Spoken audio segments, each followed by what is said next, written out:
Do you aspire to an uncomplicated and fulfilling way of life? I'm Diane Squires, aka Deanne. That's what all my friends call me. I'm an island woman living on the island of Barbados and walking my path to a big and simple life. Walk with me and learn with me. Welcome to the Island Woman Podcast.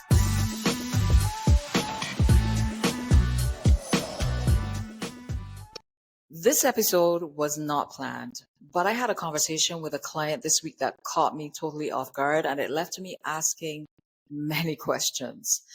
Questions like, is it possible to be penalized for being successful? And if so, does this happen more often to women than to men? And are successful women shrinking themselves to appear more quote unquote acceptable? If this is so, does that decision to shrink end up hurting their careers, their livelihoods, or their businesses even more? So, what was the essence of the conversation that triggered these questions? You see, this client of mine is participating in my Rooted and Ready one-on-one coaching program that helps women founders and experts become more visible without the social media overwhelm. The ultimate goal of this visibility is to generate more and higher level opportunities, whether that is for speaking engagements, sales, or peer recognition and prestige. And why are these things important? They matter to career and business advancement. Anyway, as she and I went through our session this week, what became very apparent is that this exceptionally diligent and articulate leader, she's intentionally remaining less visible because she fears that being perceived as too successful will cut off opportunities. Well, this of course sent me down a rabbit hole to see if I could find research to support what she and I started to refer to during the session as a success penalty or a success tax. When it comes to women specifically, there's a 2018 study that I want to reference first. Now note that I'm simply referencing the abstract, which is a summary to the research. I found this online. I don't have the entire document, but I will link where you can find that. The research was done by Swetha Balakrishnan and others, and it's entitled Intentional Invisibility, Professional Women and the Navigation of Workplace Constraints. They did an in-depth case study at a large nonprofit organization. And let me read you an excerpt from the abstract. It says, we find women across the organization reporting intentionally remaining behind the scenes in attempts to avoid backlash and maintain a professional status quo. While intentional invisibility allows women to successfully navigate unequal professional and personal landscapes, it simultaneously presents an additional challenge to career advancement. End of the quote.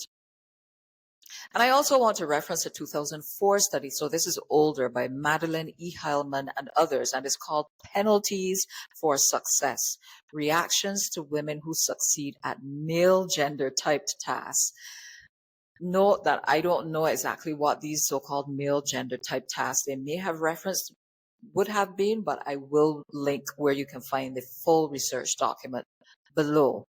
Now, this is the abstract, which reads, results strongly supported the author's hypotheses indicating that A, when women are acknowledged to have been successful, they are less liked and more personally derogated than equivalently successful men. And B, these negative reactions occur only when the success is in an arena that is distinctly male in character.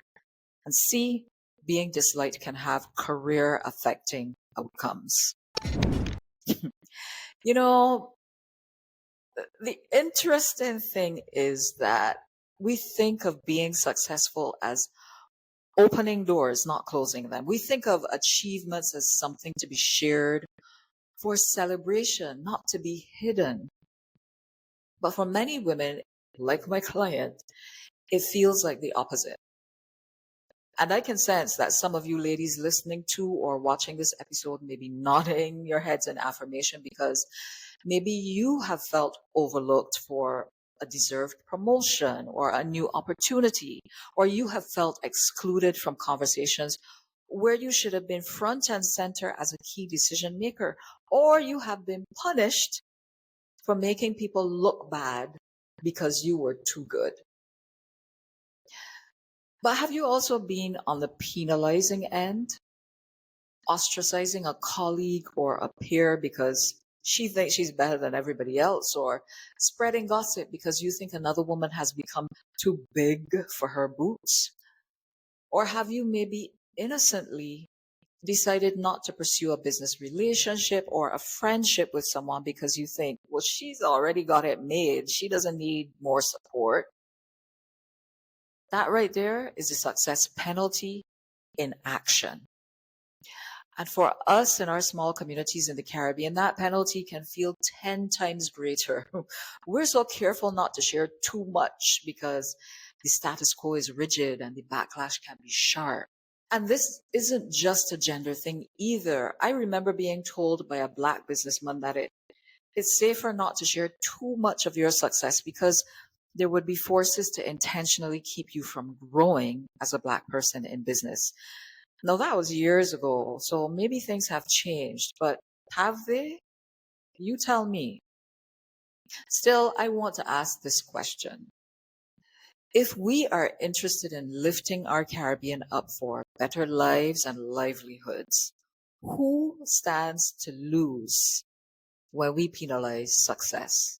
Now, we know from research that when women rise, we invest in our families and communities more than men do here in the Caribbean. So collectively, our nations rise. And you can check out episode 8 in season 1, where I cite the research to back that. I created the Rooted and Ready program because I firmly believe it is important for Caribbean women who are wise, who have undeniable expertise, ambition, and drive to be as successful as they possibly can be. And that means navigating the success penalty, not by shrinking, but by rooting deeper into who they are and practicing showing up courageously. The success penalty may be real, but it does not have to define us. So here's my invitation. If you are a Caribbean woman founder, a business owner, an expert, a creative, or a consultant, and you're ready to share your voice without apology and without ego, email me at dianesquires@dianesquires.com with the subject line, "Tell me about Rooted and Ready," and I will send you more information. I'll also put this in the description box. So tell me, have you experienced the success penalty? Have you been on the giving or the receiving end? I need to know, and let me know if you think we should discuss this some more with someone who is in the field and who can tell us more. All right, that's it for now. If you've made it to the end of the episode with me, thank you so much for taking the time. If you liked it, share it with a friend, leave a comment, or both. And if you watched this on YouTube, give it a thumbs up and please subscribe to the channel. This has been episode 10, season 2 of the Island Woman podcast. I'm your Island Woman, Diane Squires, aka Deanne. Until next time, peace.